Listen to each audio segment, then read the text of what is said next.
Então é isso, pessoal. Boa noite. Vamos começar a ter a nossa aula de utilitarismo. Bem, eu pedi para que vocês lessem dois textos, né, o capítulo 7 e o capítulo 8, se eu não me engano, ah, do livro do James Rachel.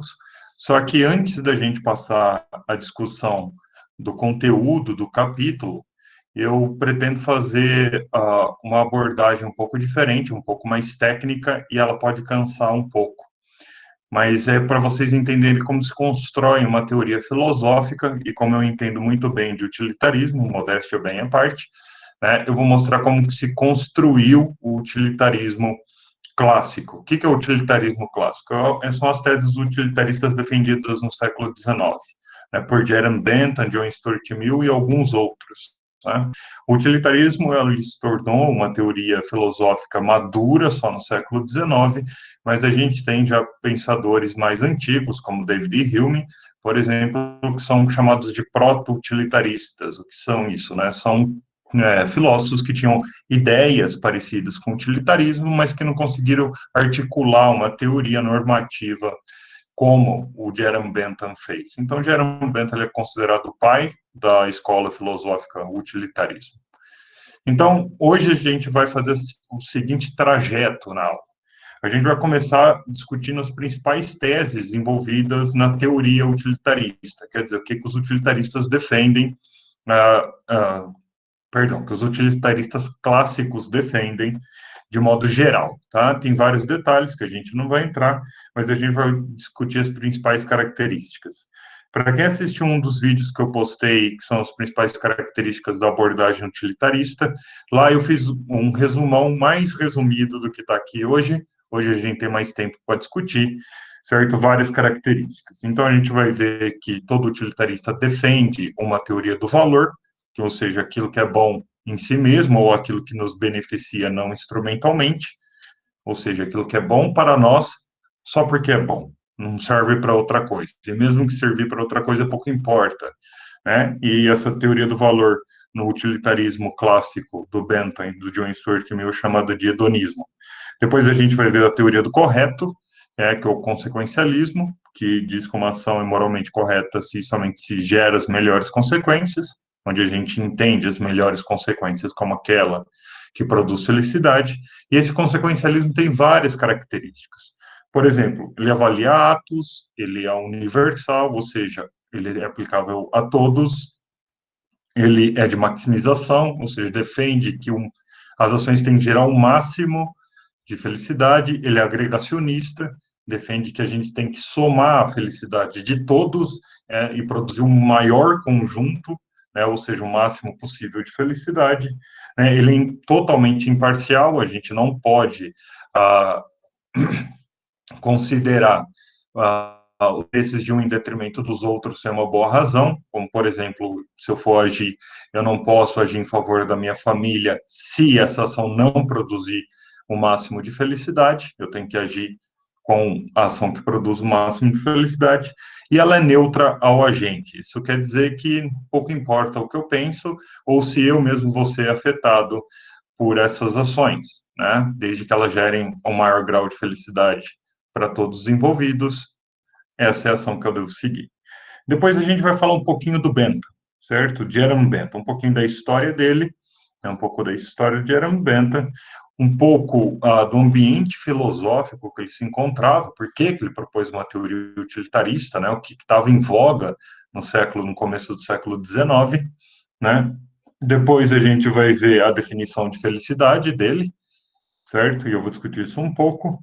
Depois a gente vai ver como Bentham propunha medir a felicidade, que isso é relevante. Depois, um parênteses no meio da aula, que eu vou mostrar os diferentes tipos de hedonismo, que assim como o egoísmo, tem o hedonismo psicológico e o hedonismo ético. A gente vai discutir isso, né? Depois, estabelecer o princípio da utilidade, ou seja, a regra básica da moralidade. E, por fim, se der tempo ainda hoje, discutir os exemplos do texto. Tudo bem? Esse é o caminho. Então, se alguém tiver alguma dúvida, agora é hora de perguntar sobre o caminho que a gente vai seguir.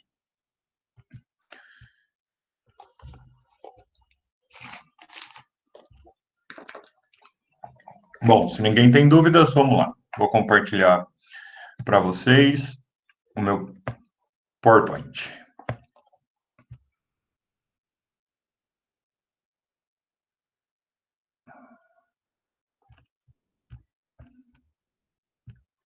E está aqui. Utilitarismo clássico, parte 1. Importante notar que nessa parte a gente vai se focar muito mais na teoria do Jeremy Bentham do que a do John Stuart Mill. E tem diferenças entre as duas teorias, e essas diferenças importam, principalmente quando a gente for lidar com alguns problemas. Hoje a gente não vai lidar com problema algum da teoria, hoje a gente vai entender o funcionamento e as partes da teoria. Pense a teoria como se ela fosse um grande motor, onde cada ideia deve se ajustar finamente às outras para que ele funcione bem. O que é uma teoria moral que funciona bem? É uma teoria que consegue estabelecer deveres, ah, obrigações, permissões e assim por diante, de forma clara e objetiva, sem ir muito contra a nossa intuição, ou seja, sem estabelecer coisas que nos parecem absurdas, pelo menos a primeiro momento. Também faz parte de uma boa teoria moral não estabelecer aqueles atos superrogatórios que a gente já discutiu, né, que implica que nós devemos ser santos morais. Então, a gente vai começar hoje com a estrutura do utilitarismo, como eu disse. Né? Então, as teses envolvidas no utilitarismo são várias, e eu quero lembrar vocês que aqui é um breve resumo, certo? Há muitos estudos sobre estruturas utilitaristas. Então, eu gostaria que vocês prestassem muita atenção em A e B, que são as duas principais teses envolvidas na teoria utilitarista clássica. E aqui eu sempre vou dizer clássica, porque hoje em dia as teses utilitaristas são bem mais refinadas, né, e bem diferentes do utilitarismo clássico de Jeremy Bentham e John Stuart Mill. Então, grosso modo, o utilitarismo é uma união de várias teses, né? E duas teses são as mais relevantes, né? Há uma teoria do valor. O que é uma teoria do valor? É uma teoria que nos diz o que é bom por si mesmo, né? Imoralidade, que se isso fosse estética, seria uma teoria que ia nos dizer o que é o belo, né? Então, como aqui é ética, é uma teoria que nos diz o que é bom em si mesmo, ou seja, aquilo que nos beneficia não instrumentalmente. Que isso quer dizer que a gente não usa como instrumento para outras coisas. Então, a teoria do valor utilitarista clássica defende que a única coisa que é boa por si mesma é a felicidade barra bem-estar. Por que eu estou usando bem-estar aqui? Porque contemporaneamente se usa bem-estar num sentido muito mais amplo do que se usava felicidade. Mas o Bentham e o Mill usavam felicidade, né? Então, no caso do Jeremy Bentham e do John Stuart Mill, essa teoria é chamada de hedonismo, né? Ou a teoria do prazer, né? Porque hedons vem significa prazer. Então, é a teoria do prazer. Então, o que significa ser uma teoria sobre aquilo que possui valor em si mesmo? Por exemplo, a gente tem várias coisas que só são valiosas para a gente porque elas servem para outras coisas. Né? Então, o dinheiro, por exemplo. Dinheiro é um pedaço de papel. Se ele não servisse para mais nada, ele só seria um pedaço de papel. Então, você pode usar o dinheiro como um meio para conseguir outras coisas. E essas coisas também podem ser meio para outras coisas. E assim sucessivamente. Né? Jeremy Bentham e John Stuart Mill acreditavam piamente que a felicidade era uma coisa que você não usava para outros meios. Desculpa, para outros fins. Ou seja, assim que você é uma pessoa feliz, você é uma pessoa feliz. Ótimo. Você não procura ela como um meio, a felicidade como um meio para atingir um objetivo, é como se ela fosse o objetivo, o grande objetivo. O objetivo. Então, essa é a teoria do valor utilitarista. O bem-estar ou a felicidade é a coisa que nós devemos gerar. Por quê? Porque ela é a única coisa boa em si mesma, né? Então, é uma coisa que nos beneficia não instrumentalmente, ou seja, ela não é um instrumento para nada. Então, em B, a gente precisa estabelecer uma teoria do correto. E essa teoria do correto, no utilitarismo clássico, assim como no contemporâneo, chamada de consequencialismo. Bem, como o nome já diz, consequencialismo é uma teoria que tem a ver com as consequências, certo? E aqui, eis uma definição, né? Então, consequencialismo é a visão segundo a qual as propriedades normativas dependem exclusivamente das consequências. Mas que bicho é esse de propriedades normativas, né? Uma propriedade normativa é a propriedade de algo ser correto ou correto. Como é que tem alguém entrando aqui? De algo ser correto ou incorreto. Então, uma ação tem a propriedade de ser correta ou incorreta, e isso é uma propriedade normativa. Isso quer dizer que uma ação só é correta ou incorreta dependendo das consequências que ela gerar. Fora disso, pouco importa.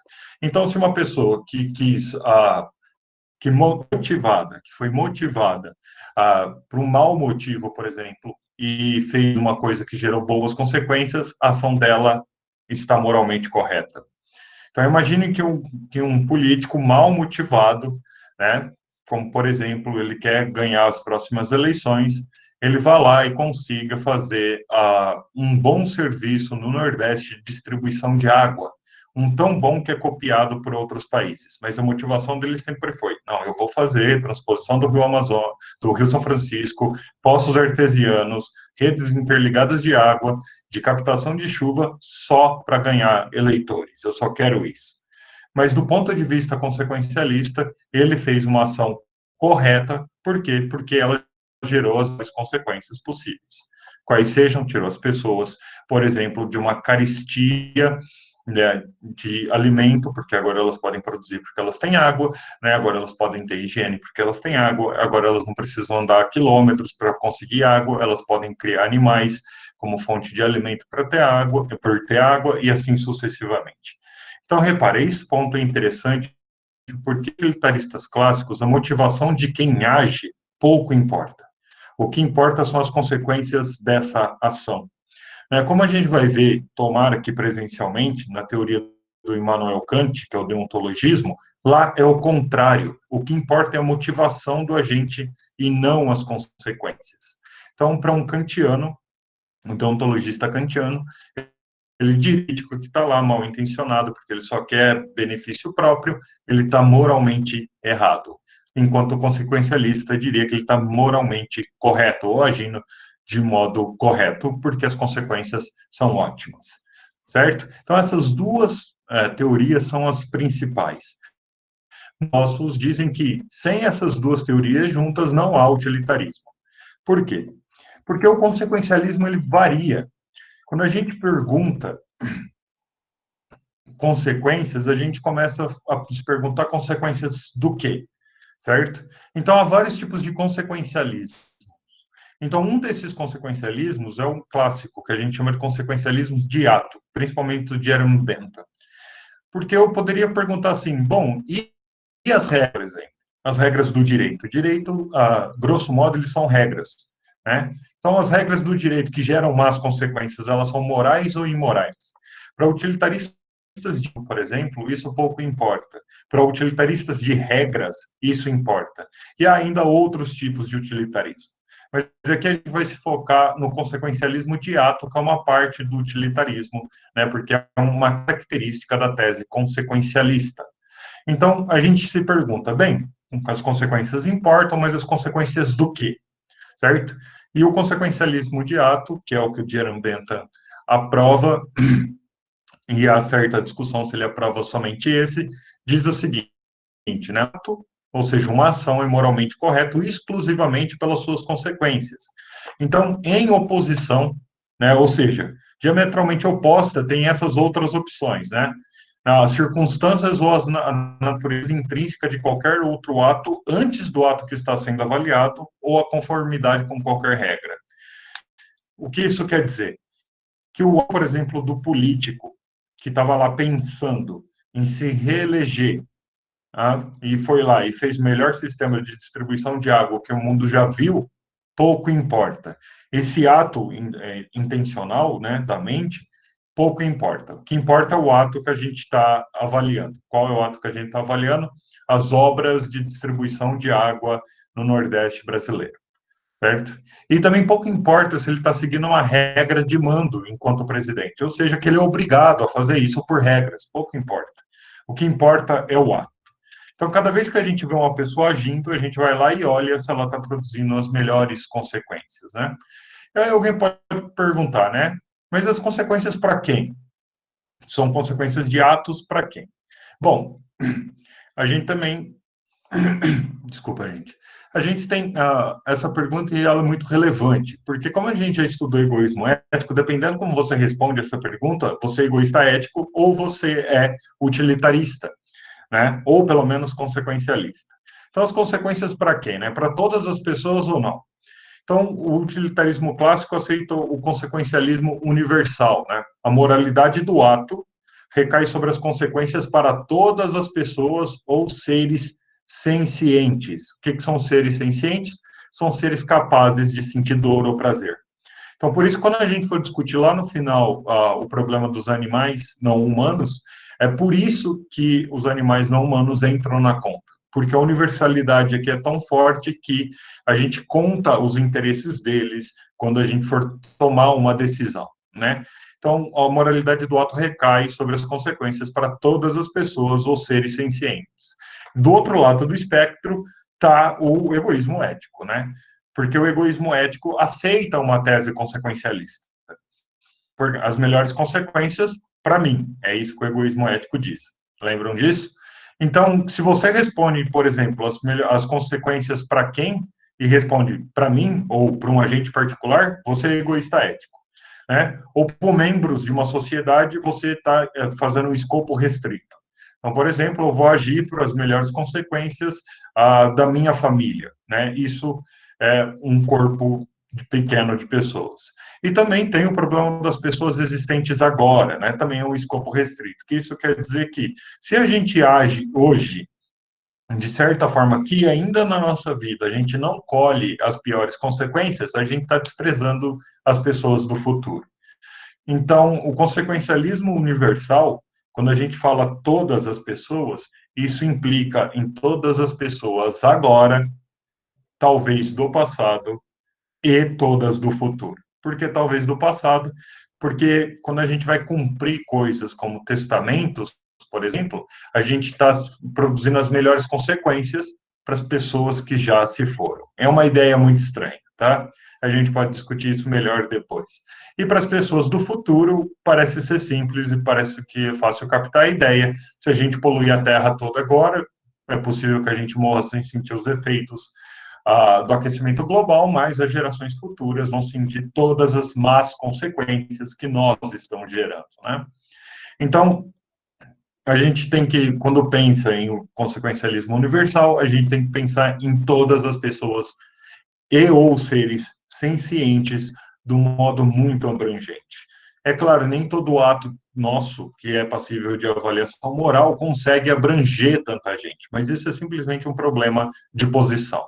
Né? Um presidente da República consegue atingir muito mais pessoas com as consequências dos atos dele do que nós aqui conseguimos atingir com as consequências dos nossos atos.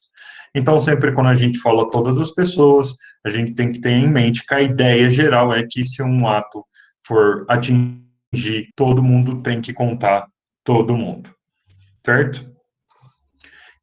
E aí, a próxima pergunta é, bem, aqui nós temos as consequências dos atos para todas as pessoas, a gente tem que pensar nisso, né, e elas têm que gerar felicidade ou bem-estar, mas como que a gente avalia as consequências? Ou seja, como que a gente mede essas consequências? Né?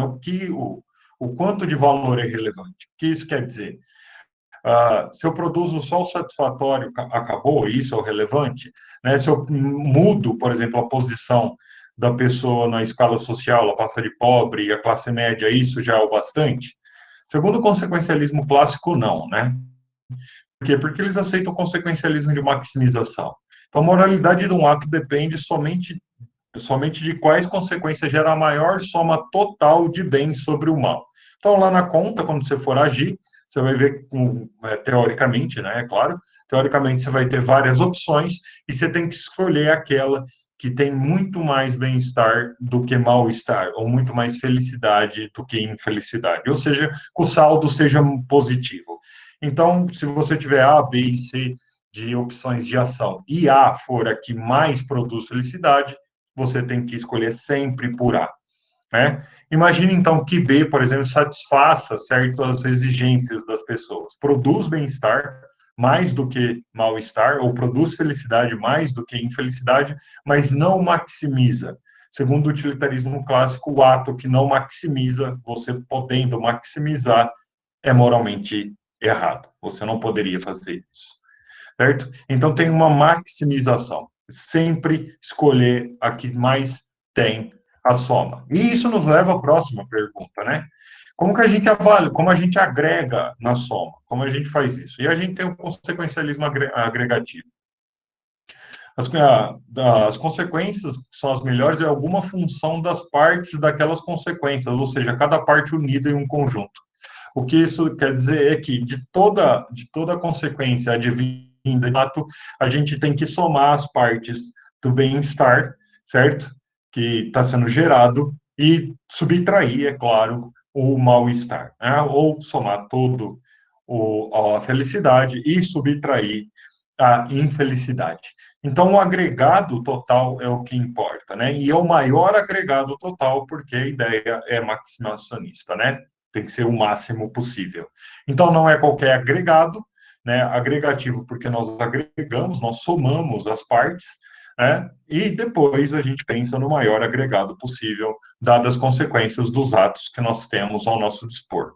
Então, nós fazemos um ranking, é claro, tudo isso a nível teórico, nós fazemos um ranking e escolhemos a que tem o maior agregado de todos. E isso quer dizer que nós estamos maximizando o agregado, né?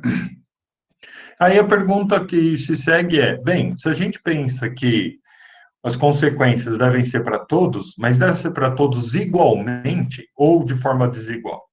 Quer dizer, se eu vou agir, né, de certa forma, eu tenho a opção A, onde a minha família, por exemplo, é pouco beneficiada, mas eu tenho um agregado de felicidade bem grande, e a opção B, onde a minha família é muito beneficiada, mas o agregado não é tão grande assim, como eu devo decidir entre A e B?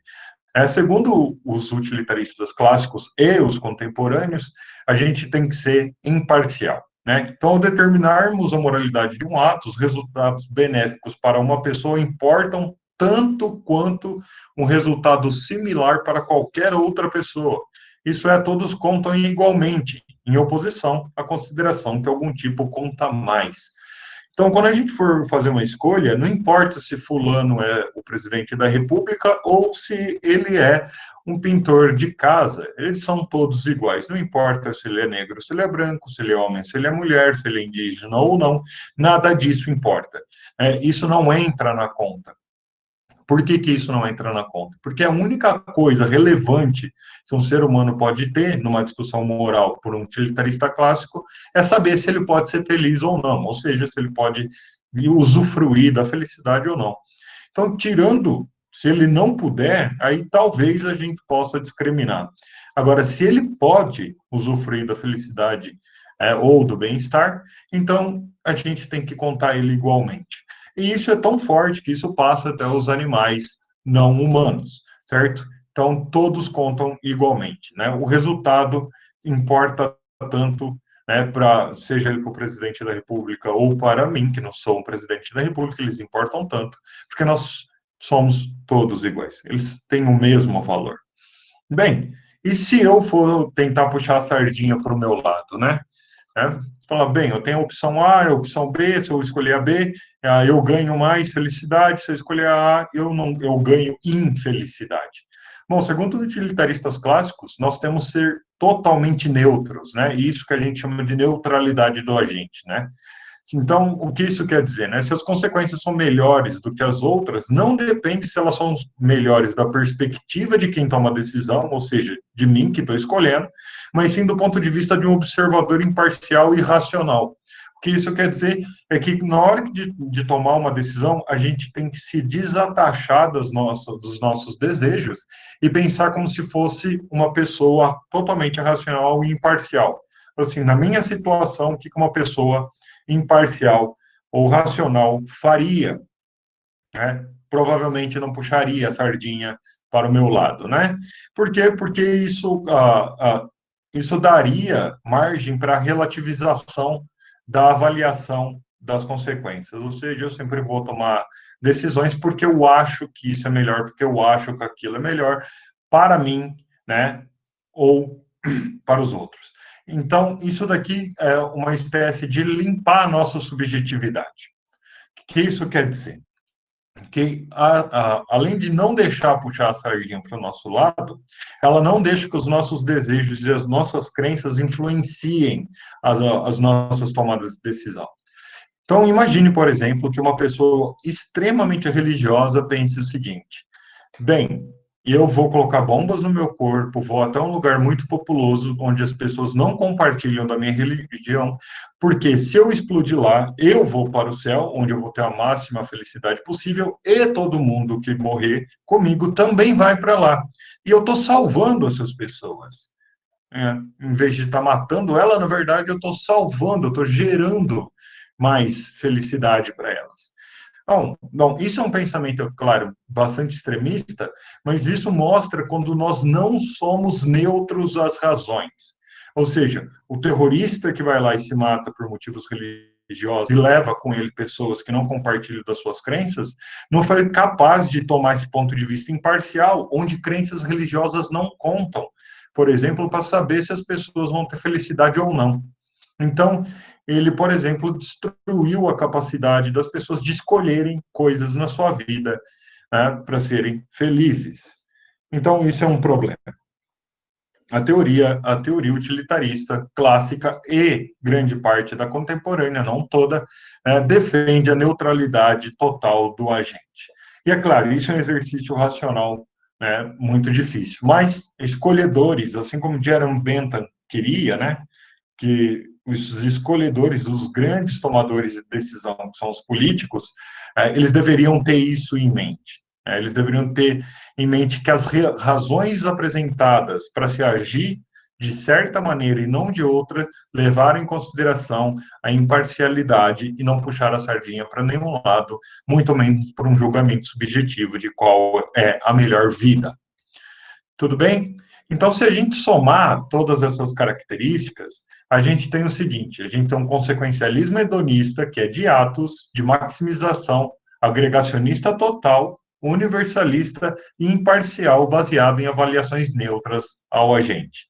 Né? Ou, em outras palavras, nós temos o utilitarismo clássico. Então, o utilitarismo clássico ele não é uma teoria simples, apesar de quando você lê as teorias utilitaristas, elas parecem muito simples, mas elas são extremamente complexas. Então, essa daqui é a figura total que eu posso oferecer por esse meio do utilitarismo clássico. Certo? Há outras variações e outras considerações, mas não caberia nessa aula. Alguém tem alguma dúvida?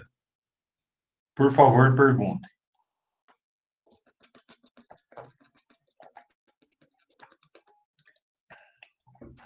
Vamos lá, gente. Por favor, abra o microfone para perguntar, porque eu não consigo ler o chat de vocês.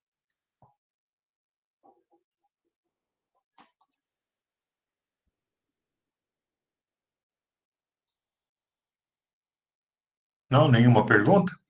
Então vamos para o nosso segundo ponto. Então, o utilitarismo do Bentham é desse tipo, né? É um utilitarismo que é consequencialista, hedonista de atos, de maximização, agregacionista, universalista e imparcial, baseado em avaliações neutras ao agente. Então, quem que foi o Bentham, né? Então, primeiro, o nome dele todo é Jerome Bentham, né?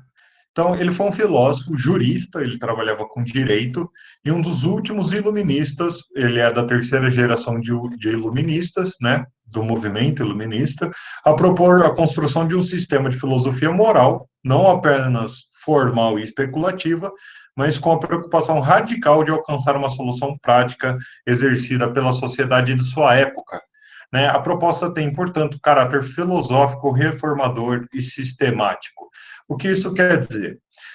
Se coloque na posição de Jerome Bentham, um cara que nasceu em 1748, né, e que deve ter alcançado uma idade madura de mental por volta do começo dos anos 1800.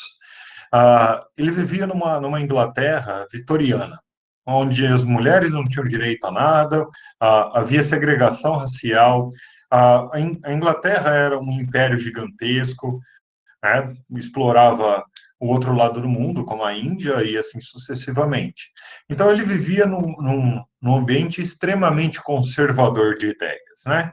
Por quê? Porque ele vivia na égide de uma rainha, né, e tinha as pessoas em volta dele que eram a plebe, né, enquanto tinha essa divisão de castas na Inglaterra. Então, todo o movimento do utilitarista, que começou com o Bentham, o John Stuart Mill foi aluno do Bentham, e também foi político, o próprio John Stuart Mill, ele foi o que a gente chamaria de deputado federal. Eles queriam não só fazer teorias filosóficas robustas, como a gente viu, todas detalhadas, mas eles queriam colocar em prática, né, oferecer soluções. É por isso que o John Stuart Mill foi um dos filósofos que virou, de fato, político. Enquanto o Jerome Bentham construiu a tese dele pensando em juristas e políticos, né, como se a tese dele funcionasse para juristas e para políticos. E é por isso que a principal obra dele de ética chama Uma Introdução aos Princípios da Moral e da Legislação, certo? Então, era para reformar a própria legislação da Inglaterra, ou de qualquer país que fosse, né, que o Jerome Bentham estava pensando. Ele queria reformar as instituições sociais da época. Então, o Jerome Bentham, ele propôs que, bem, como utilitarista, o fundamento, a justificação de qualquer ato moral, né, ou de um ato que seja imoral, é a felicidade. Então, a gente tem que avaliar tudo em termos de felicidade. Mas por que ele defendia isso? Porque ele pensava que o que estava à disposição dele no mercado filosófico da época era um tanto quanto ruim. Então, a gente tinha duas principais teses na época. A primeira fundamentava a moralidade e a legislação na vontade divina, e isso foi uma coisa que foi realmente posta à prova, e uma ideia que foi bastante rejeitada, principalmente na França, né, principalmente no período revolucionário, quando o Bentham viveu próximo ao período revolucionário. Então, a gente tinha primeiro a tese da vontade divina, que isso quer dizer que as coisas são assim, a legislação manda tal, porque Deus quer assim, certo? Então, toda a moralidade e a legislação poderia ser justificado na ideia de Deus, né? De Deus benevolente, não Deus que quer as coisas boas. Então, era comum na época do Bentham, e talvez ainda seja hoje em dia, parando para pensar, que as pessoas argumentem que certas regras morais não deveriam ser quebradas porque isso ofende a bondade, e a bondade é dada por Deus. Então, por exemplo, quando a gente discute aborto, um argumento que se usa, principalmente em países muito cristãos como o Brasil, é que um aborto é igual ao assassinato porque tira uma vida humana dada por Deus. E ter vida é bom porque Deus deu a vida. Só que essa visão tem um problema que a gente chama de dilema de Eutífron. Não, o dilema de Eutífron, ele vem lá desde a Grécia, aparece nas obras do Platão, e o dilema é o seguinte: então, as coisas são boas no mundo porque Deus quer que elas sejam boas, ou Deus as quer porque elas são boas nelas mesmas? O que isso quer dizer? Deus torna as coisas boas, ou Deus gosta de certas coisas porque ele é bom? Então, ele gosta das coisas boas. Então, isso é um dilema, né? Não dá para saber para que lado você corre. O dilema de Eutífero é um problema filosófico tão antigo que até hoje há muito estudo para tentar resolver esse dilema, né? Deus quer as coisas boas porque ele é bom, ou porque Deus é bom, as coisas que são boas? Parece uma pergunta do que veio primeiro o ovo ou a galinha, mas não é, né? É uma posição dilemática, porque depende do que você escolher, você assume várias coisas. Além disso, né, do dilema de Eutífron com um problema teórico, o Bentham tinha um problema prático, né, na época. Qual era o problema prático? Que ele tinha uma certa desconfiança com as autoridades que interpretavam a vontade de Deus. Porque Deus não está aqui para dizer o que quer, certo? Se ele está dizendo que é bom, que é o que parece que grande parte das pessoas defendiam na Inglaterra do século XIX. Então, alguém tem que dizer o que Deus quer, né? E esse alguém tem que dizer o que Deus quer, principalmente no século XIX, eram pessoas que eram muito poderosas, né? Principalmente na Inglaterra, que tinha sua própria igreja. Então, falar que o sumo sacerdote da igreja anglicana, né? Ou pior ainda, a própria rainha, né? A rainha da Inglaterra, Elizabeth II, ela é chefe suprema da igreja, né? A própria rainha é quem sabe o que Deus quer, soava dos ouvidos do Bentham e dos utilitaristas da época um tanto quanto autoritário, porque a rainha, além de ser a chefe do Estado da Inglaterra, ela também era chefe da igreja. Isso pode ser transmitido para qualquer outra religião, não só a cristã, né? Quem é que tem autoridade para dizer o que Deus quer, né? Ou seja, para dizer o que Deus pensa que é bom. Imagina a nossa pretensão, né? Se Deus é todo-poderoso, é bondoso e tem uma sabedoria infinita, quem somos nós para tentar adivinhar o que Deus quer?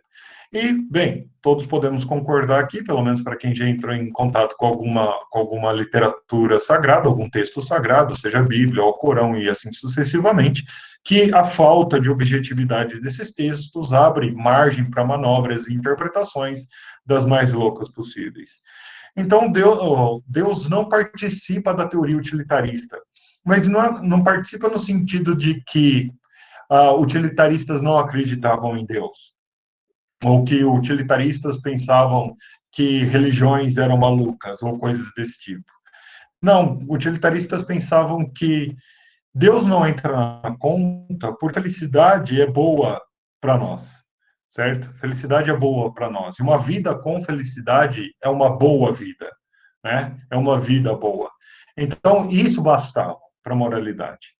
Então, a segunda estratégia da época do Jerome Bentham, e ela existe até hoje em certa medida, a gente vai ver isso mais com o deontologismo do Immanuel Kant, é a fundamentação no direito natural. O que isso quer dizer? Isso quer dizer que havia uma série de filósofos, entre eles um britânico chamado Locke, John Locke,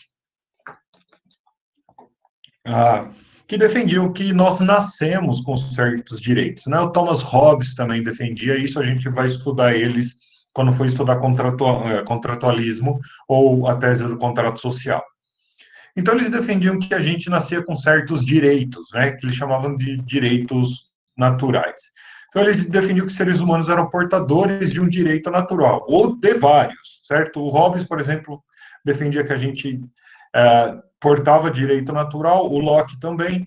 O Locke defendia três direitos naturais, entre eles o direito à liberdade, à vida e à propriedade. Então, quando você nasce com os dois olhos, com uma boca, duas orelhas e um direito natural, né?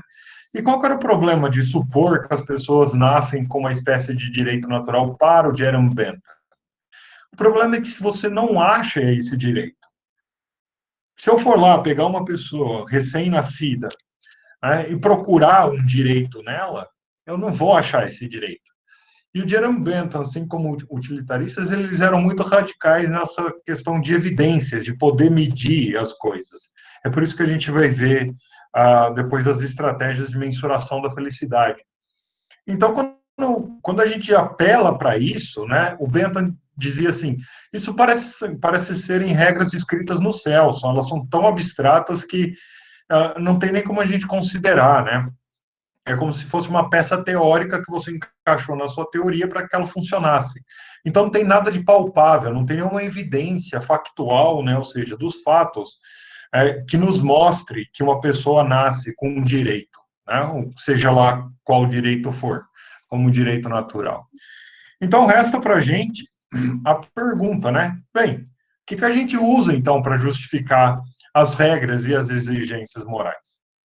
Bentham tinha só uma resposta, né? O que justifica a moralidade e a legislação, segundo ele mesmo, né? É a felicidade. É a felicidade. Então, Bentham ele defende a felicidade, e ele dá uma definição, que é essa daqui, eu já disse, eu já dei essa definição em sala de aula, né? E aqui é quase ipsis literis do texto do Bentham, eu citei de cabeça, de tanto que eu li, mas está aqui: por felicidade entende-se a presença de prazer e ausência de dor. Uma pessoa está feliz quando ela tem presença de prazer e ausência de dor. O que isso quer dizer? Que a definição do Bentham era totalmente subjetivista, né? Então, guardem a definição, certo? A do Bentham é só essa, simplesinha assim, né? Por felicidade entende-se a presença de prazer e a ausência de dor. Então, o Bento ele entendia que os prazeres eles são todos iguais, né? Eles são todos iguais a nível de qualidade. Nenhum tem uma qualidade diferente da outra. O que isso quer dizer? Que nenhum é melhor do que o outro prima facie, à primeira vista, né?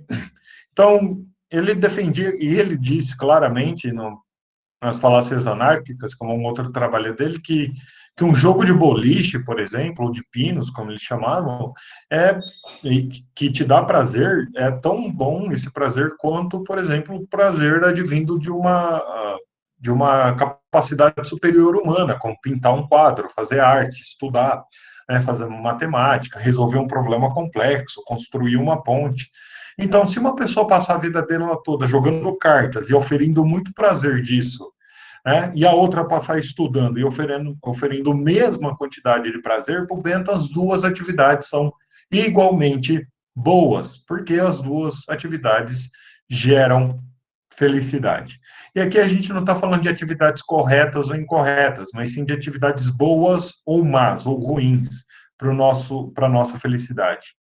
Então, muita gente na época do Bentham argumentava que ele tinha feito uma filosofia da vida de porcos. Porque um porco que vive trancafiado para ser comido e ele não sabe disso, que vive se esparramando na lama e comendo o máximo que pode, porque ele sempre tem comida à disposição, e talvez transando muito, ele é mais feliz do que um ser humano que se esforça, dada a definição do Bentham, é claro, que se esforça para, sei lá, ser um grande artista, por exemplo, ou para ser um grande matemático, por exemplo, e assim sucessivamente. E isso não parece ser uma descrição adequada de uma vida boa. Afinal de contas, parece que uma vida de um grande artista, ou de um artista que faz o que gosta, pintando quadros, ela é melhor em algum sentido do que a vida de um porco. Né? Eu falei que não ia entrar em críticas acerca do utilitarismo, mas aqui já apresenta a primeira crítica, né? A filosofia do Jerome Bentham, ou seja, o hedonismo dele, a teoria do valor dele, a gente está falando sobre o bom, agora não sobre o correto, é criticada nesse ponto, dizendo que ela só revela a vida boa de um porco, no máximo, né? Ou de um animal, né? Então, o John Stuart Mill, depois, ele muda essa definição, tentando fazer divisões de prazeres por qualidade, né? Mas para o Bentham, o que importava era a quantidade. Quanto mais prazer tiver e muito menos dor tiver, mais feliz você é. Pouco importa a fonte do prazer, né? Então, aqui alguém poderia perguntar, professor, o que é prazer no final das contas, né? Prazer é um estado mental subjetivo, né? O que é um estado mental? É algo que ocorre no nosso cérebro, plus algo que ocorre na nossa mente, certo? Porque talvez cérebro e mente sejam separadas, mas a gente não vai entrar muito nisso. E dor é a mesma coisa. Então, a gente chama isso de hedonismo fenomenológico, né? Por quê? Porque o prazer é uma espécie de fenômeno que ocorre no nosso cérebro. E eu, como eu disse anteriormente, o Bentham estava extremamente interessado em saber como que a gente mede essas coisas, né? Como que a gente mede esse tipo de coisa. Porque, bem, se você vai avaliar as consequências em termos de geração de prazer, ou de dor, é claro, você precisa saber como mensura isso, né? Então, o Bentham ele estabelece esses 7 critérios que estão aqui embaixo do slide, que vocês podem ver depois da citação, né, para que a gente faça uma mensuração do prazer, né? Então, segundo Bentham, nós devemos nos atentar para o fato da quantidade de prazer produzido seguindo alguns critérios. E esses critérios têm. Desculpa ter um erro aqui. Esses critérios são esses daqui. certo? Então, segundo ele, esses são os critérios. Então, primeiro, né, a duração. Então, quanto mais durável, melhor ele é. Por quê? Porque você vai ter esse prazer constante e isso vai ser bom, né? Vai ter um momentinho de prazer. Então, quando você for escolher entre dois prazeres, por exemplo, você poderia escolher o que dura mais, né? Mas a gente tem que levar em consideração também a intensidade desse prazer, né? Geralmente, e isso faz parte até da nossa natureza humana, prazeres que são muito intensos, eles têm uma duração muito curta. Assim como dores. Dores muito intensas, elas são curtas. Por quê? Porque a gente tem uma percepção diferente, né, da duração da dor ou do prazer.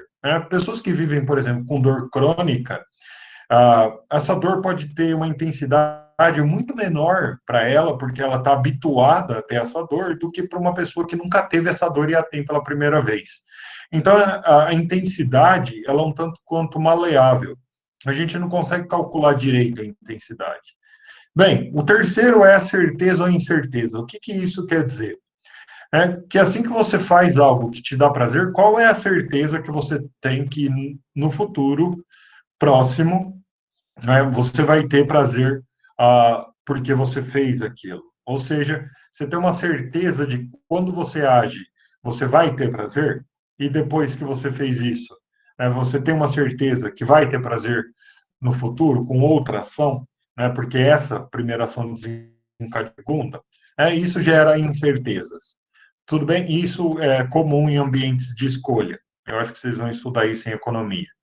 Então, a gente também tem proximidade e o afastamento desses prazeres. Quer dizer, a proximidade é, se eu fazer X agora e ter prazer, eu vou ter mais prazeres próximos de mim, ou seja, acessíveis, ou eu vou estar me afastando desses prazeres. Então, por exemplo, eu sou fumante. Então, o fumante, eu fumo, eu tenho uma duração de prazer específica, isso eu consigo mensurar, certo? Que são de algumas horas, até eu ter vontade de novo de fumar. Ela é intensa no momento enquanto eu estou fumando. A certeza que eu tenho de ter prazer em fumar novamente, né? É grande, só que ela me afasta de outras fontes de prazer, porque provavelmente vai comprometer a minha saúde, certo? Então, isso nos leva já ao próximo, que é a fecundidade. Ou seja, o hábito de fumar não é fecundo, não traz outras ações que podem me dar prazer ou me afastar da dor, certo? Porque é importante pensar na linha prazer e dor no meio, você tem um neutro, né? Então você tem também a pureza desse prazer. O que isso quer dizer? Isso quer dizer que você não precisa de um esforço gigantesco e também a extensão. Alguns prazeres podem durar a vida toda, né? Porque eles são atrelados a atos ou atitudes de vida que você leva para a vida toda. Como, por exemplo, eu sinto prazer enorme em estudar e eu faço isso todos os dias. Então tem uma extensão desse prazer muito grande.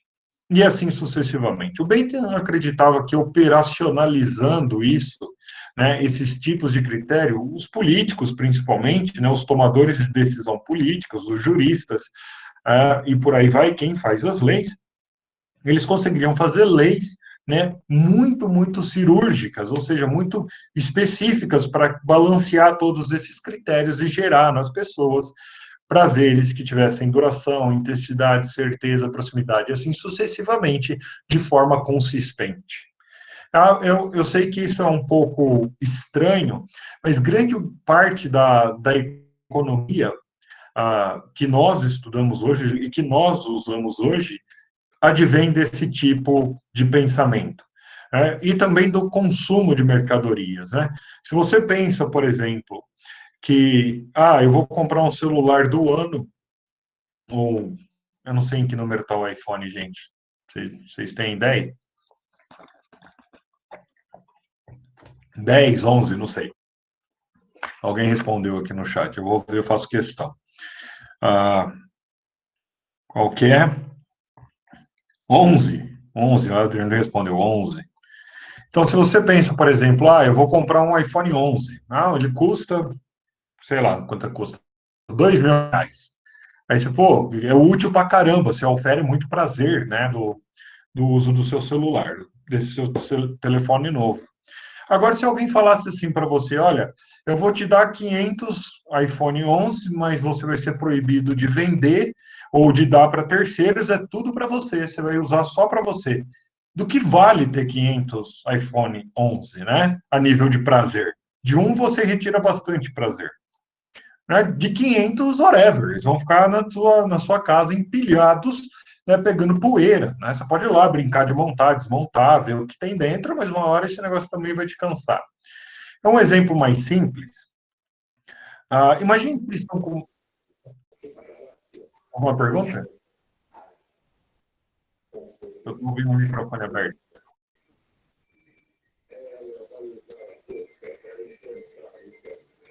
Alguém quer perguntar?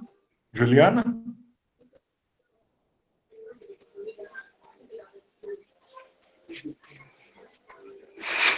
Juliana? Seu microfone está aberto. Quer fazer uma pergunta? Não? Então tá. Então imagine, por exemplo, que você chega em casa e vocês estão com muita sede. Muita sede, muita sede. Está um dia muito quente, vocês estão com muita sede. Vocês chegam em casa, vão direto para a geladeira, pegam aquela garrafa de 2 litros de água, de refrigerante, como eu tenho aqui na minha, cheia de água, e enchem um copo e tomam 500 ml de água de uma vez, né, de tanta sede. Bom, imagina o prazer advindo disso, né? Ou seja, gigantesco, e intenso.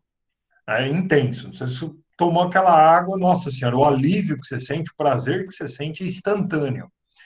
Mas parece que não te matou a sede ainda, e você vai lá, enche mais 500 ml de água e toma. Vocês concordam que agora o prazer já não vai ser tão grande, tão imenso, tão intenso, pelo menos, né?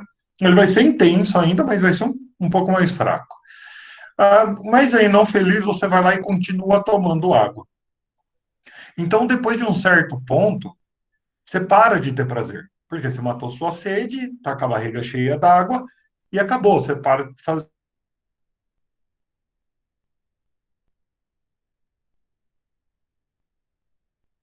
e não tem mais prazer. Mas imagine que deu um tilt na sua cabeça e você continue tomando água. Né? O que, que isso vai gerar no final? Isso vai gerar dor, né? Você vai começar a passar mal e se você continuar tomando água, você pode morrer por intoxicação de água.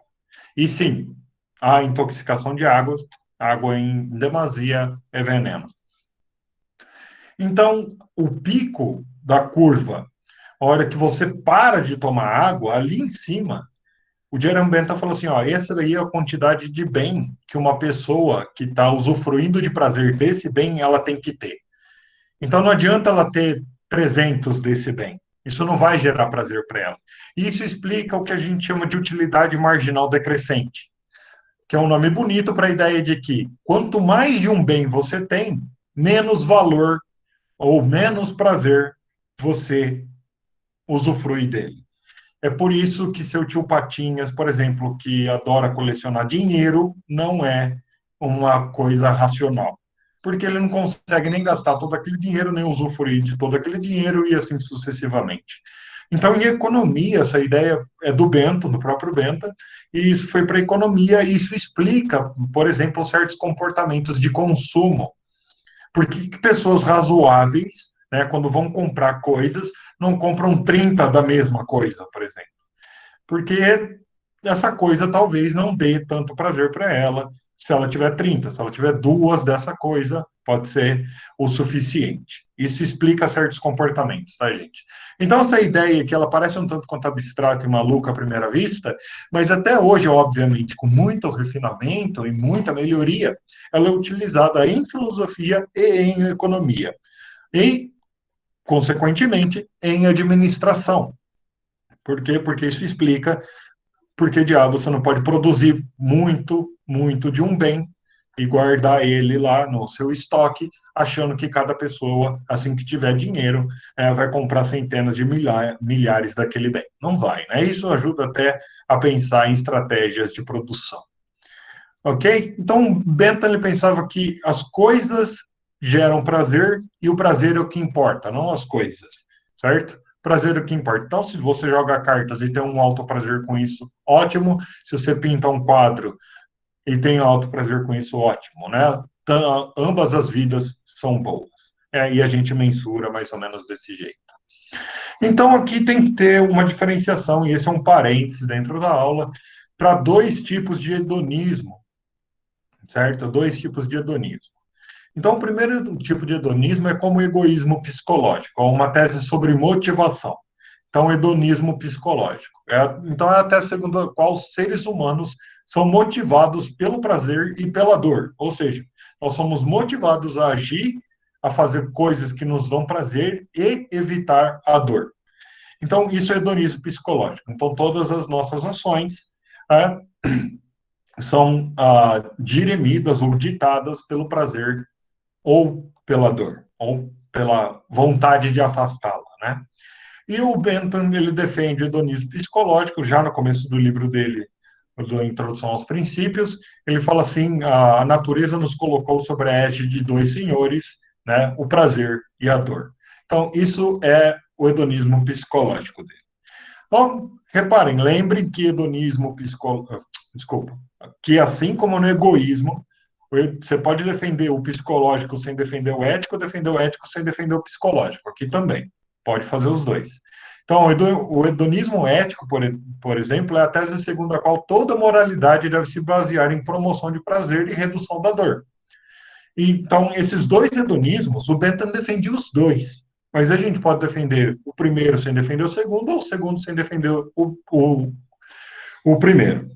Então, lembrem, essas teses são logicamente independentes, né? Ou seja, você pode negar que o hedonismo psicológico seja verdadeiro e ainda assim aceitar o hedonismo ético sem entrar em contradição. Lembre, né? Sem ser inconsistentes. Ser inconsistente é defender duas proposições, onde uma é a negação da outra. Então, aqui está a parte da racionalidade da nossa disciplina. Você continua racional, defendendo uma e negando a outra, defendendo a outra e negando a uma, ou defendendo as duas, ou negando as duas, certo? Você continua racional. Então, bem, se a gente unir todas aquelas características lá do início, né? A, B, C, D e por aí vai, a gente cria o princípio da utilidade, né? Que é o nome da regra básica que vai mandar a gente fazer ou deixar de fazer as coisas. Então, se a gente unir todas as teses, a gente tem um princípio mais fundamental da moralidade, a regra mais básica, segundo o Jeremy Bentham, e segundo o John Stuart Mill também, e segundo o seu próprio professor Bruno, que também tem um princípio da utilidade lá. Então, esse princípio é chamado da utilidade porque a utilidade é uma unidade de medida cardinal, tá?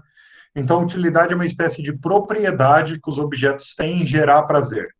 E isso é um termo muito técnico que eu não vou entrar aqui. Então, vocês podem achar esse princípio como o princípio da utilidade, o princípio da maior felicidade, o princípio da felicidade, o princípio do maior agregado de felicidade, e assim sucessivamente.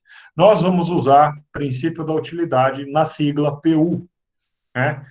Então, o princípio da utilidade ele fica assim, né? Uma ação, quando a gente está falando de consequencialismo de ato, é correta se e somente se gera como consequência, e isso é o consequencialismo, né? Dois, a maior soma, esse é o agregacionismo e o maximacionismo.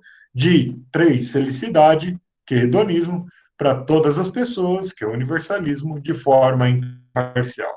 Então, uma ação só é correta se ela faz tudo isso, se ela gera como consequência a maior soma possível agregada de felicidade para todas as pessoas de forma imparcial. Tudo bem? Essa é a regra.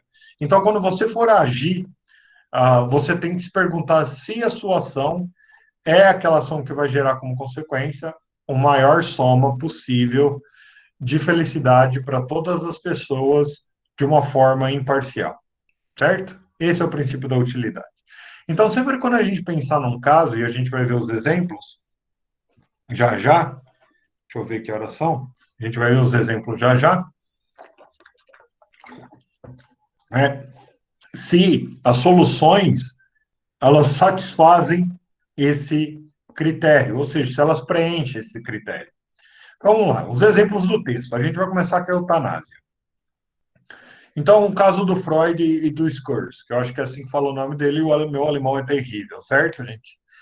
Então, lá, lembrem da história, né? O Freud fumou a vida toda, charutos, ele estava com um câncer horrível na boca, ele tinha problemas cardíacos, ele estava numa situação horrível. Né? E aí ele pediu para o médico Max Schurz a acabar com a vida dele. Em filosofia, a gente chama isso de eutanásia ativa voluntária. Ela é voluntária porque o paciente pede, né, para morrer, e ela é ativa por quê? Porque o médico vai lá e mata, né? Ele usa meios para matar, para acabar com a vida. Então, a pergunta aqui é saber se a eutanásia ativa voluntária é moralmente correta, ou se ela é moralmente permissível. Então, a gente tem duas teses. Né? A primeira tese é a tese da sacralidade da vida, que é como a tese que eu falei que se usa para defender a imoralidade do aborto. Né? Então, a tese da sacralidade da vida diz o seguinte, né? A vida é valiosa por ela mesma, geralmente se justifica essa afirmação recorrendo a Deus, como eu disse lá no caso do aborto, não importante ou não importa a sua qualidade e ninguém pode tirá-la.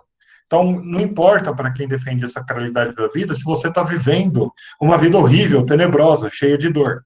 Né? Você tem que continuar vivendo, porque a vida é que é valiosa. Sua dor pouco importa. Né? Então, essa é a tese da sacralidade da vida, e geralmente a tese diz que a vida é boa porque Deus a nos deu, né?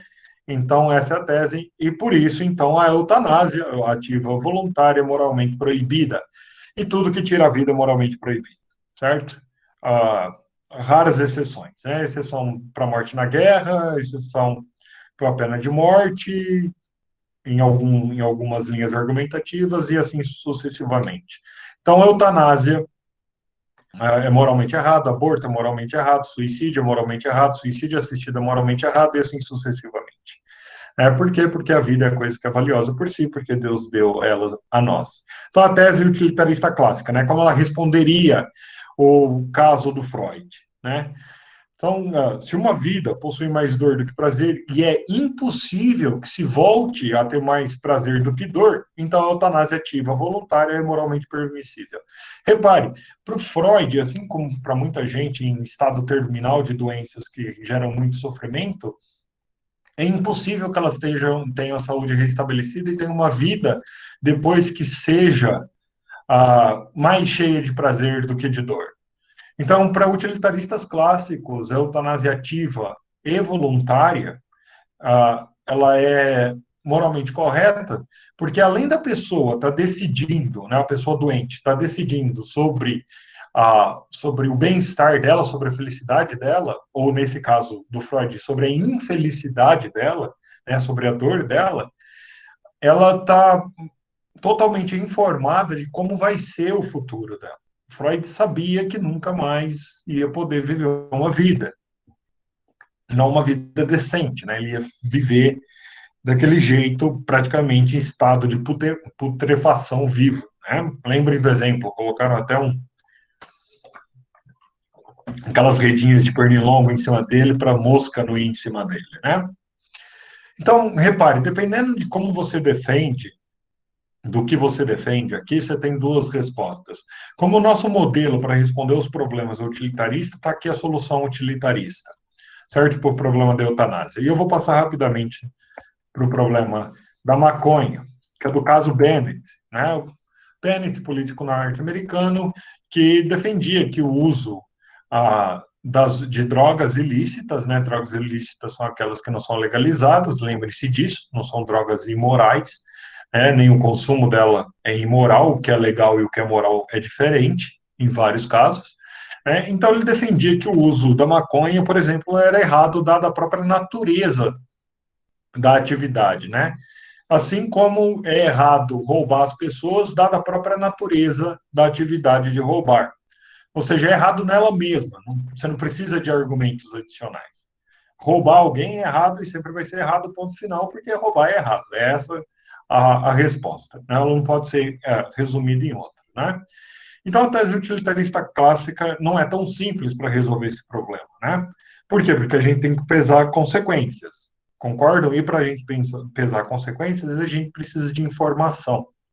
Então, quando nós olhamos para os danos e benefícios, ou seja, para a dor e para o prazer, o uso ocasional de maconha dificilmente parece ser uma questão moral, absolutamente. Ou seja, não tem nem problema moral aí. Por quê? Porque você está fazendo uma escolha para a sua vida, você não está envolvendo terceiros, né, para o utilitarista. Então, não há desvantagens conhecidas nesse ponto. Né? Se ela está gerando mais benefício do que dano, não tem nem problema moral. Assim, os utilitaristas consideram o uso casual como uma questão de preferência pessoal, assim como usar Crocs é uma questão de preferência pessoal, não é uma imoralidade. Apesar de ser horrível, não é uma imoralidade, é só uma preferência pessoal, certo? Mas, se os danos, por exemplo, superarem os benefícios, incluindo danos em terceiros, né, o uso de maconha deve ser proibido. E esse é um raciocínio que pesa na balança. Porque se eu estou num país onde a maconha é legalizada, ou num estado, como nos Estados Unidos, em alguns estados aí, em outros não, e estou lá ah, comprando minha droga sem prejudicar ninguém, pago meus impostos, incluso nos meus impostos estão até meus gastos com saúde, né? Então, ótimo, até aí tudo bem. Bem, mas se os danos na sociedade, por exemplo, começarem a se acumular e superar os benefícios, então a gente proíbe. Simples assim, tá? Esse é o raciocínio, sempre pesando os dois lados. Desculpa estar passando tão rápido pelos exemplos, tá, gente? Eu sei que o Ratios gasta muito mais tempo. Então, aqui é o caso da consideração dos animais não humanos. Então, a pergunta moral, seria permissível aos humanos dispor dos animais não humanos como queiram? Ou seja, a gente fazer o que a gente quiser com os bichinhos? Então, por exemplo, eu tenho um gatinho em casa, né? O nome dele é 46. Então, eu posso ir lá e, sei lá, bater no 46 só para ver como que ele mia diferente? Isso é o que significa dispor dos animais, tá? É dispor para qualquer coisa. Então, a gente tem teses que também são centradas naquela tese primordial que eu disse para vocês, que é a tese da vontade divina, né? Que vem lá desde o medievo até hoje em dia, e um dos principais defensores é o Tomás de Aquino, santo pela Igreja Católica, e nunca fez um milagre na sua própria obra filosófica dele. É por isso que ele é santo, porque, segundo os católicos, só o Espírito Santo ou uma pessoa iluminada pelo Espírito Santo poderia ter feito uma obra filosófica tão grandiosa. Ou uma pessoa com muita paciência e muito inteligente, a meu ver. Né? Inteligentíssima. Então a tese dele era a seguinte, ó. Por esse meio é refutado o erro daqueles que dizem que é pecaminoso, ou seja, que é moralmente errado, um homem matar animais brutos, pois eles foram destinados pela divina providência para o uso do homem na ordem natural. Portanto, não é errado para o homem fazer uso deles, seja matando-os, seja usando-os de qualquer modo. Então, não é errado do ponto de vista de quem defende uma tese como a do Aquino, que a gente atrele, por exemplo, um burrinho numa carroça e coloque 3 vezes mais peso do que aquele burrinho consegue carregar com conforto e que ele sofra horrores para carregar aquilo e assim sucessivamente, como não é errado a gente prender animais em cubículos só para que a carne deles fique mole, para que a gente abata eles depois, né? Mas aí alguém pode perguntar, ou como perguntaram para o Aquino, mas será que a gente pode fazer qualquer coisa mesmo, né? Será que eu posso lá pegar meu gatinho e bater nele só para ver ele meia diferente? Né? Será que nós podemos ser cruéis com os animais, já que a gente pode dispor deles de como a gente quer, porque Deus colocou eles no ordenamento divino assim? A resposta deveria ser sim, você pode ser cruel. Mas o Aquino tem outra resposta, e uma resposta bem inteligente, né? Então ele diz lá, né? E se em algumas passagens da Sagrada Escritura parece nos proibir de sermos cruéis para com os animais brutos, por exemplo, matar um pássaro com seus filhotes, isso o é para remover os pensamentos dos homens de serem cruéis com os outros homens. Ou é cruel com os animais alguém que poderia ser tornar cruel para com seres humanos, ou é porque o dano ao animal conduz à dor temporal do homem, seja do ator, né, do autor, desculpa, da ação, seja de um outro. O que o Tomás de Aquino está fazendo aqui? Ele está dizendo o seguinte: olha, a dor do animal não importa. O que importa é o que esses atos causam nos seres humanos. A gente chama essas teses de teses antropocêntricas da ética. O que são teses antropocêntricas de ética? São teses que se focam simplesmente nos seres humanos. Então, assim, você não deve ser cruel com o bichinho, porque isso vai te tornar cruel. É isso. O problema não é a dor do bichinho, né? O problema não é a dor, o sofrimento, o incômodo do bicho. Não. O problema é o que isso vai causar em você. Então, a gente tem dois tipos de deveres aqui, que são os deveres diretos e os indiretos. Os indiretos é aqueles que a gente deve a algo, porque esse algo é meio para fazer outra coisa. E os diretos são aqueles que nós devemos e que nós não podemos retroceder. Então, por exemplo, deveres diretos, né, são aqueles que possuímos em virtude da exigência moral de respeito para com algo valioso. Então, não devemos matar pessoas inocentes, dado que suas vidas são valiosas nela mesma, a gente poderia argumentar assim. Isso é um dever direto. Um utilitarista argumentaria que a gente não deve destruir uma vida inocente, porque isso causa dor e sofrimento na pessoa que morre, destrói o prazer futuro e destrói a sociedade. Ou seja, só causa dano para todo lugar. E o indireto são aqueles que possuímos em virtude de serem um meio para a realização de deveres diretos. Então, por exemplo, devemos cultivar a virtude da benevolência, ou de não ser cruel, para que a gente seja benevolente para quem nós devemos a benevolência, ou seja, para outros seres humanos, não para os animais. Então, o Tomás de Aquino defende uma ética antropocêntrica. Então, dito de outro modo, e aqui, para Aquino, nós não devemos ser cruéis para com os animais, não porque é ruim para os bichinhos passarem por esse sofrimento despropositado, né? Porque é ruim para as pessoas cultivarem o vício da crueldade, uma vez que elas podem ser cruéis com outras pessoas. É, eu acho que isso fica muito claro. Pouco importa o sofrimento dos bichinhos, né? E para o utilitarista, né? Para o utilitarista parece ser simples, de tudo que eu já falei nessa aula, né? Tudo que importa, né? É se os bichos, né? Se eles podem experimentar felicidade e infelicidade. Se um animal pode sofrer, então temos o dever de levar em consideração isso quando nós decidimos o que fazer. Levar em consideração não quer dizer que nós nunca vamos infligir sofrimento num animal, porque nós levamos em consideração pessoas também, em algumas circunstâncias nós infligimos sofrimento nessas pessoas, mas nós levamos em consideração todos os cursos de ação, até sobrar só aquele que produz a maior felicidade, mesmo infligindo dor em outro ser humano, em outro animal. Então, pense, por exemplo, para quem tem filho, isso fica muito mais fácil. Pense, por exemplo, que o seu filho precisa ir ao dentista. Só que ele é uma criança, ele não entende bem. Ele só sabe que dentista é ruim, que vai causar dor.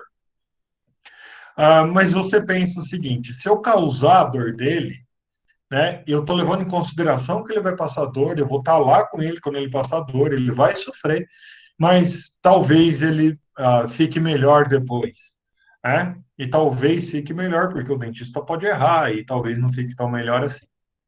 Então, você leva em consideração o sofrimento dele e, mesmo assim, inflige ou ajuda a infligir o sofrimento no seu filho. O mesmo a gente deveria fazer com os animais, certo? Então, esse tipo de raciocínio é a base de muitas escolas do vegetarianismo e do veganismo, certo? Se a gente deveria levar em consideração os animais. Então, para os utilitaristas é simples, né? O sofrimento animal ou o prazer dos animais, né, ele deve ser levado em conta quando tomarmos uma decisão que também os impacta.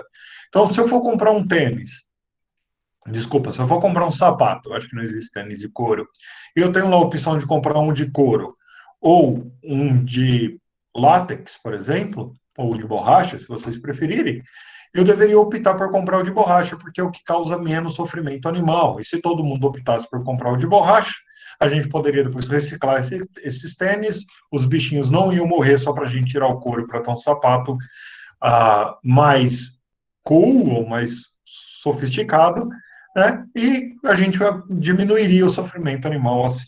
Né? Então, eu levaria em conta o sofrimento dos animais. Então, portanto, na hora de a gente verificar o saldo de felicidade das ações, nós temos que descontar o sofrimento animal do montante de felicidade oferida. se os animais estiverem em jogo nessa decisão. Ou a gente tem que descontar todo ou qualquer sofrimento relacionado a eles, caso eles estejam na decisão, certo? Então, para finalizar, para finalizar, uma citação do próprio Bentham. Eu coloquei essa citação aqui porque ela me parece muito à frente de seu tempo, né? Ninguém discutia isso que o Bentham já tinha escrito lá no começo do século XIX, há quase 200 anos atrás, né? Então ele diz lá, poderá chegar o dia em que o resto das criaturas animais poderão adquirir aqueles direitos que nunca poderiam ter sido retirados deles, senão pela mão da tirania. Então, os franceses, e aqui ele está se referindo à Revolução Francesa, já descobriram que o negrume da pele, ele está falando sobre a questão da escravidão, né, não é uma razão pela qual um ser humano possa ser abandonado, sem reparos ao capricho de um algoz. Pode ser que um dia venha a ser reconhecido que o número de pernas, de velocidade da pele, ou seja, né, a espessura da pele, ou da terminação do osso sacro, que é justamente onde a gente deveria ter a cauda, sejam todas razões igualmente insuficientes para abandonar uma criatura sensível ao mesmo destino, ou seja, a situação de escravo, né? O que mais poderia traçar a linha insuperável, né? Seria a faculdade da razão ou a faculdade do discurso, que muito se argumentava que os seres humanos são especiais porque conseguem raciocinar ou conseguem falar. Só que tem problemas, né? Nem todo ser humano consegue raciocinar, pensa em deficientes mentais graves, nem todos conseguem falar. Imagine pessoas mudas que nunca foram educadas em linguagem de sinal, né? Mas um cavalo adulto ou um cachorro é, sem comparação, um animal mais racional, bem como mais conversável. Afinal de contas, eles têm, obviamente, níveis de racionalidade de linguagem, do que uma criança de um dia. Isso por óbvio. Não um recém-nascido tem capacidades racionais menores do que um cavalo ou um cachorro, né? E conversacionais menores também de um recém-nascido, de um dia, de uma semana, de um mês de idade. Mas suponha que fossem diferentes. Qual seria o proveito, né? A questão não é podem eles raciocinar, nem podem eles falar, mas sim podem eles sofrer. E essa daqui é a passagem mais clara que nós temos da importância do sofrimento para utilitaristas. Ok? Ok. Agora eu consigo ver vocês. Olha lá. Então, bem, nós somos em 20, contando comigo, 19 alunos. Perguntas, pessoal? Dúvidas? Podem ligar o microfone, perguntar nos comentários. Ficou claro? O que não ficou claro? Podem perguntar. Fiquem à vontade.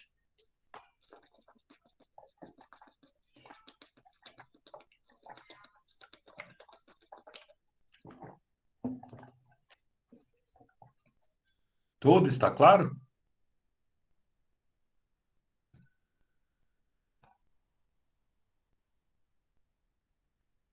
Tudo está claro?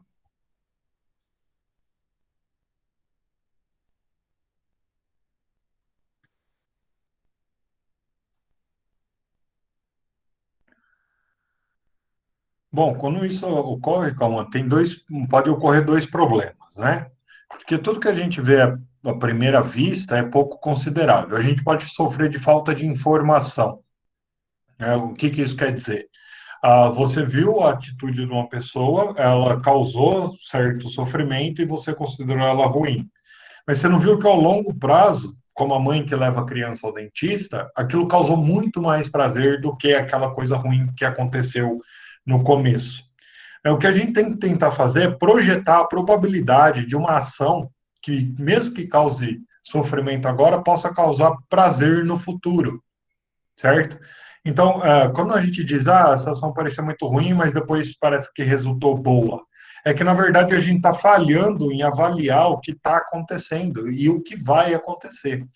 Muitos problemas do utilitarismo é justamente esse pensamento de probabilístico, né, de probabilidade para o futuro, que a gente faz todo dia, mas quando a gente toma certas decisões, algumas delas não são tão claros os resultados, as consequências. É meio difícil de prever todas. Mas o utilitarista ele diria o seguinte: não, o que você está fazendo aí é uma avaliação, você avaliou que a atitude X é ruim ou o ato X é ruim porque causou sofrimento agora, depois de passado um tempo, você viu que causou muito mais benefício, então a sua primeira avaliação estava errada, certo? Então você tem que mudar a avaliação. Sua primeira avaliação estava errada, a ação é moralmente correta. Isso ocorre até em questões de punição. Por exemplo, a gente pune pessoas inocentes, depois descobre que estava errado, né? E tem que mudar a avaliação. Ficou claro, Qual Henrique perguntou? Sim? Mais alguma pergunta?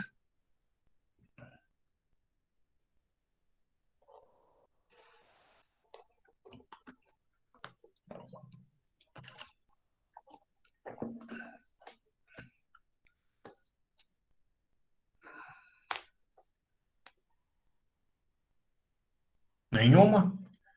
Então, bem, eu vou encerrar a gravação agora e eu gostaria que vocês ficassem aí para a gente combinar os próximos passos. Então, aluno que vai assistir isso depois, até a próxima.